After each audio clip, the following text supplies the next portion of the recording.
వ్యక్తుల జీవితాలలో అమ్మ భగవానులు. ఒక అనుభూతి. కంటిన్యూ. తప్పుకో, దారివ్వు. జారిపోతున్న పట్టునుంచే గట్టిగా అరిచాను.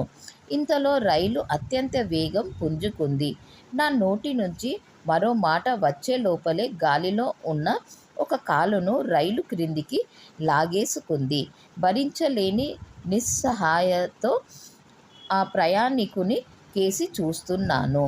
అంతలో నా రెండో కాలును కూడా క్రిందికి లాగేసింది. ఆలోచించే లోపలే నా శరీరము పూర్తిగా రైలు క్రిందికి వెళ్ళిపోయింది. నా చేతులు మాత్రం విధిలేక కడ్డీల చివరి భాగంలో పట్టుకొని ఉన్నాయి. భయంకరమైన శబ్దం చేస్తున్న రైలు చక్రాలు మృత్యువు పాదాల్లా నా మీదికి దగ్గరగా వస్తూ ఉంటే భగవంతుడా, ఇంకేం చెప్పేది?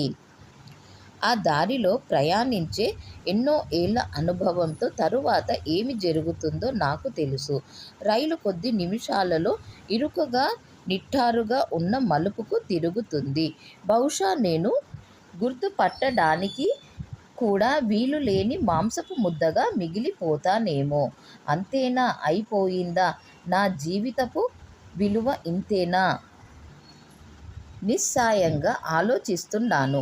నా భార్య, పిల్లలు, రకరకాల జ్ఞాపకాలు నా మనసులో తిరుగుతున్నాయి. నేను లేని వారి జీవితం ఊహించుకుంటున్నాను. నా శరీరంపై ఉన్న బట్టలు చీలికలు పీలికలైపోయాయి. నేను రైలు క్రింద ఉండగా క్షణం ఒక యుగంలా గడిచింది. నేను చనిపోవడానికి వీలు లేదు. నాలో నేను మాటిమాటికి అనుకుంటున్నాను. నేను తెలిసి ఎవ్వరికీ ఏ హాని చేయలేదు. నా పిల్లలు చాలా పసివాళ్ళు. నా భార్య నేను లేకుండా జీవించలేదు. వారు నాపై ఆధారపడి ఉన్నారు. వారిని అనాథులను చేసి నేను మరణించకూడదు అని నాలో ఒక కంఠం నిస్సహాయంలో అరుస్తూనే ఉంది. రైలు వేగానికి నాకు అన్నీ మసకబారాయి. ఉన్నట్టుండి ఒక అతీతమైన దృశ్యం నా ముందు ప్రత్యక్షమైనది. పూజా మందిరంలోని చిన్న భగవాన్ శ్రీమూర్తి 100 రెట్లు పెద్దదై కనిపించింది. భగవాన్ నన్ను చూసి నవ్వుతూ తన చేతులు నా వైపుకు చూపారు. చూస్తుండగానే ఏదో ప్రచండమైన శక్తి నా శరీరంను పైకి లాగింది.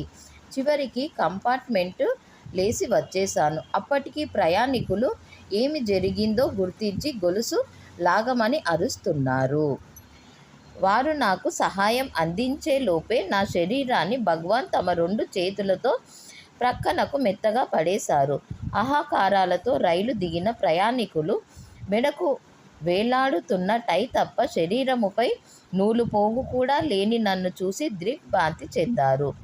తేరుకునే ఏమి జరిగిందో తలుచుకొని వెక్కిళ్ళ మధ్య అలా ఉండిపోయాను. ఈ రోజుకి రైలు క్రింద శ్రీ భగవాన్ కనిపించిన ఆ దృశ్యము నా హృదయములో ముద్రితమై ఉంది.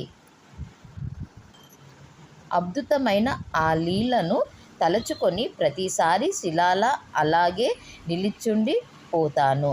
ఇప్పటికీ దక్షిణ రైల్వేలో పని చేస్తూనే ఉన్నాను. ఈరోజు చావు అంటే నాకు భయం లేదు. మృత్యుముఖం నుండే నన్ను రక్షించిన నా భగవాన్ నా కుటుంబాన్ని నన్ను ఎల్లవేళలా కాపాడగలరనే ధైర్యం కొండంత ఉంది. అనుగ్రహ కటాక్షం తీవ్ర బాధ సమయాలలో కానీ అత్యానంద సందర్భాలలో కానీ కలుగుతుంది.